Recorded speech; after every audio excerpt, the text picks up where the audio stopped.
তারেক রহমানকে আমার জায়গা থেকে আমি স্পষ্ট করে একটা কথা বলতে চাই যে আপনি দেশে এসেছেন, আপনি আপনার জায়গা থেকে এই নেতাকর্মীদেরকে, যারা আজকে থেকে 1.5 বছর আগেই জুলুমের শিকার ছিল, যারা নির্যাতিত ছিল, অনেকে নিপীড়িত ছিল, তারা যে আজকে নতুন করে জালেম হয়ে উঠছে, তাদেরকে যদি আপনি আটকাইতে না পারেন, নিয়ন্ত্রণ না করতে পারেন, তাহলে আওয়ামী লীগের চেয়েও খারাপ পরিস্থিতি হবে আপনাদের। প্রিয় দেশবাসী, আসসালামু আলাইকুম। আপনারা দেখেছেন যে গতকালকে আমাদের নির্বাচন শেষ হয়েছে এবং একটা দিন যেতে না যেতেই গতকালকে নির্বাচনের প্রাথমিক যে ফলাফল, সেই ফলাফল যখন দেয়া শুরু হয়েছে তখন থেকে শুরু করে এখন পর্যন্ত অনবরত আমাদের নেতাকর্মীদেরকে হুমকি দেওয়া হচ্ছে, তাদের উপরে হামলা করা হচ্ছে, তাদের বাড়িঘর দোকানপাটে হামলা করা হচ্ছে। এমন অনেকে আছেন যারা তাদের ভয়ে এখন বাড়িতে থাকতে পারছেন না এবং আমাদের অনেক নেতাকর্মীরা এখন আমাদেরকে বারবার ফোন দিচ্ছেন যে রাতের অন্ধকারে যেন তাদেরকে কেউ শনাক্ত যখন করতে পারবে না তখন তারা তাদের জায়গা থেকে হামলাগুলো বেশি করে চালাচ্ছেন। একটু আগে আমার ইউনিয়নের আরেক প্রান্তে 2 নম্বর ওয়ার্ড গুঞ্জরমারি বাজার সংলগ্ন, সেখানে আমার ওয়ার্ড সেক্রেটারির বাড়ি, সেই জায়গায় ওয়ার্ড সেক্রেটারির বাড়ি ঘরে বিএনপির ছেলেপেলে গিয়ে সন্ত্রাসী কায়দায় মিছিল নিয়ে গিয়ে সেখানে হামলা চালিয়েছে, তাদের উপর আক্রমণ করেছে। আমরা এখানে আমাদের ক্ষমতার জন্য রাজনীতি করতে আসি নাই। আমাদের নেতাকর্মীদের গায়ে স্পর্শ করার আগে সেটা আমাদের শরীরের উপর দিয়ে যাইতে হবে। তাই এখন রাত প্রায় 11টা বাজতে চলেছে, আমি আমার ওই নেতাকর্মীর বাসার দিকে যাচ্ছি। আমরা দেখতে চাই যে বিএনপির নেতাকর্মীরা তারা কত বড় সন্ত্রাসী হইতে পারে, কত হামলা করতে পারে, রক্ত ঝরাইতে পারে, জীবন নিতে পারে। আমরা আমাদের জায়গা থেকে এটা দেখতে চাই। আমি নিজে এখন সেখানে যাচ্ছি, আমরা কয়েকজন মিলে যাচ্ছি, দেখি তারা আমাদেরকে হামলা করুক, আমাদেরকে মারুক, তারপরে আমাদের নেতাকর্মীদেরকে স্পর্শ করতে হবে। তারা মনে করেছে তাদের জায়গা থেকে যে তারা বিজয়ী হয়েছে, এখন তারা আরেকটা স্বৈরাচার কায়েম করবে, নব্য স্বৈরাচার হবে। কিন্তু আমরা আমাদের জায়গা থেকে স্পষ্ট করে একটা কথা বলতে চাই যে এই বাংলাদেশে এটা আমরা আর হইতে দিব না, এ হওয়ার সুযোগ দেয়া হবে না। প্রয়োজন হলে আমরা কালকে থেকে আবার রাজপথে নামবো। প্রয়োজন হলে আমাদের যে লড়াইটা ছিল অভ্যুত্থানের পরে, এই 1.5 বছরের লড়াই, যে বাংলাদেশে একটা গণতান্ত্রিক রাজনৈতিক পরিবেশ তৈরি করার লড়াই, এই লড়াইটা আমাদেরকে কালকে থেকে শুরু করতে হবে।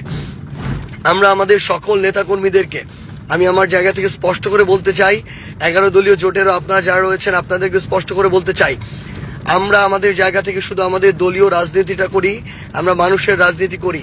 এটা যদি কারো সহ্য না হয়, কেউ যদি শুধুমাত্র আমরা একটা দল করি দেখে, একটা জোটে অংশগ্রহণ করেছি, ভোটে অংশগ্রহণ করেছি দেখে কেউ যদি মনে করে যে আমাদেরকে মারা, রক্তাক্ত করা, হামলা করা বৈধ হয়ে গিয়েছে, তাহলে তাদের বিরুদ্ধে আমাদের নামতে হবে। এরা আবার আরেকটা নব্য স্বৈরাচার কায়েম করতে চায়। আমি আমার জায়গা থেকে স্পষ্ট করে আপনাদেরকে বলি, বিন্দু মাত্র ভয় পেলে চলবে না। তারা তাদের জায়গা থেকে অন্যায় করছে, অপরাধ করছে, জুলুম করছে, ভয়টা তারা পাবে, কিন্তু আমাদের ভয় পেলে চলবে না।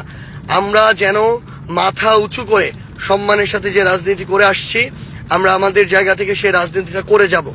আমি আমার জায়গা থেকে এইটুকু আপনাদেরকে কথা দিচ্ছি যে আমার পঞ্চগড় 1 আসনের যে কোনো জায়গায় যে কোনো নেতাকর্মীকে যদি আঘাত করা হয় আমাকে জানাবেন, আমি ছুটে যাব সেখানে। আমরা ওই রাজনীতি করতে আসি নাই যে ঘরে বসে থেকে রাজনীতি করব। সৃষ্টিকর্তা মহান আল্লাহ আমাদের সুযোগ দিয়েছেন এই বয়সে আপনাদের প্রতিনিধিত্ব করার। আপনারা 1,68,000 মানুষ সেই আস্থাটুকু রেখেছেন। আমরা রক্ত দিব, জীবন দিব, কিন্তু আপনার যে আস্থার যে আমানত, সেই আমানত আমরা রক্ষা করব ইনশাআল্লাহ।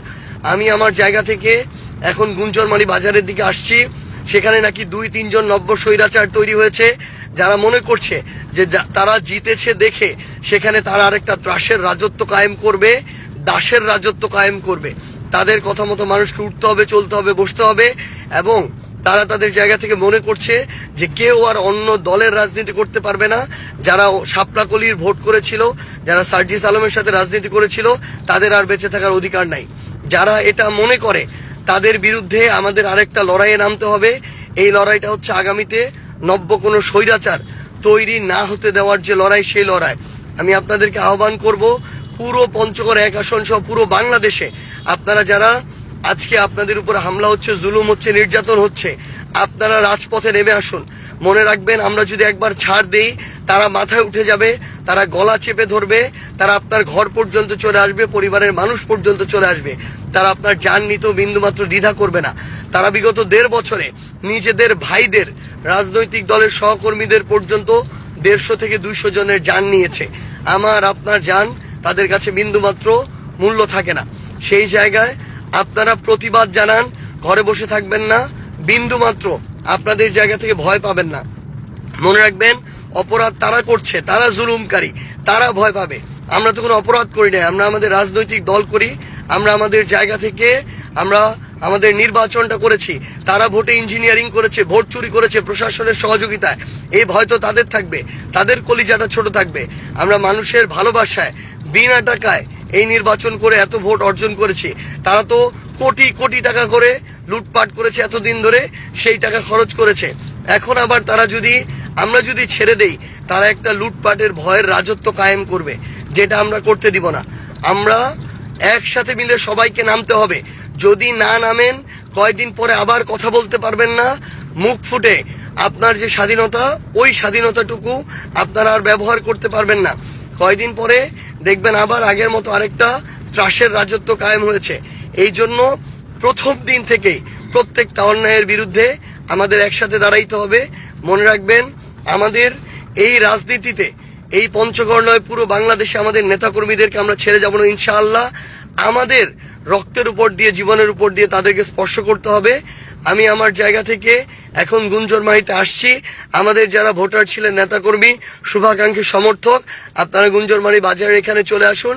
ইনশাআল্লাহ আমরা একসাথে মিলে সকল ধরনের নব্য স্বৈরাচার যারা আছেন, যারা নতুন করে মানুষের উপরে জুলুম করতে চায়, তাদেরকে আমরা রাজনৈতিকভাবে মোকাবেলা করবো ইনশাআল্লাহ। আর প্রশাসনকে স্পষ্ট করে একটা কথা বলি, প্রশাসন যদি ক্ষমতার দালালি করার জন্য প্রশাসন হন, যদি বসে বসে নাটক দেখার জন্য প্রশাসন হন, যদি তোষামত করে বড় পদ পদবি পাওয়ার জন্য, ওই লবিং করার জন্য আপনারা সকল অন্যায় মুখ বুজে সহ্য করেন, তাহলে আপনাদের মতো মেরুদণ্ডহীন, ব্যক্তিত্বহীন মানুষদের এই প্রশাসন ছেড়ে দেওয়া উচিত। আমি আপনাদেরকে আহ্বান করব, আপনারা আপনাদের ওই শপথের মূল্য দিন। আপনারা এই দেশের সাথে আপনাদের যে কমিটমেন্ট, সেই কমিটমেন্টের মূল্য দিন। দয়া করে আপনার পেশার যে পেশাদারিত্ব, যে ইমানি দায়িত্ব, সেটার আপনারা মূল্য দিন। আপনারা পুরো দেশে যে জুলুমগুলো হচ্ছে, সেই জুলুম বন্ধে আপনাদের যে অ্যাকশন, সেই অ্যাকশনগুলো নিন। এবং তারেক রহমানকে আমার জায়গা থেকে